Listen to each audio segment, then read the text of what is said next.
بسم الله الرحمن الرحيم. كتاب مراجعة وامتحانات مدرسية فرنساوي أولى ثانوي 2024 ترم أول وحدة الثانية الدرس الأول صفحة 70. برودكسيون. السؤال ده خاص بالأزهر فقط. دانيال a un tube de peinture. قلنا إيه؟ أنبوبة ألوان، ألوان مية، ألوان زيت بقى، الله أعلم. C'est une chambre rangée. C'est une chambre rangée. حجرة مرتبة. Qu'est-ce qu'il y a dans le sac? Qu'est-ce qu'il y a dans le sac? Combien de stylos tu as? Combien de stylos tu as? Il a une trousse noire. Il a une trousse noire. Ce sont les livres de Pierre. Ce sont les livres de Pierre. Pierre ده اسم شخص. نيجي للإيميل. Salut, comment est ta trousse? Salut, ma trousse est grande. Qu'est-ce qu'il y a dans ton sac? ماذا يوجد في الشنطة؟ شاو. يبقى il y a des livres dans le sac. Il y a des livres dans le sac.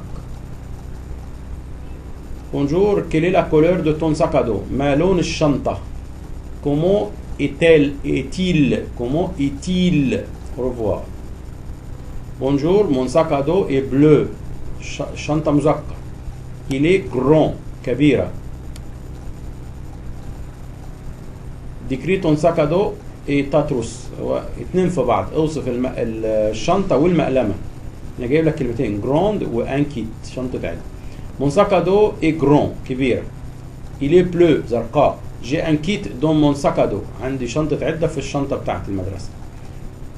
Ma trousse est grande. مقلمة كبيرة. Il est rouge. حمراء. Il y a des stylos. الأمجاف dans ma trousse. في المقلمة. Il y a des stylos dans ma trousse. في المقلمة.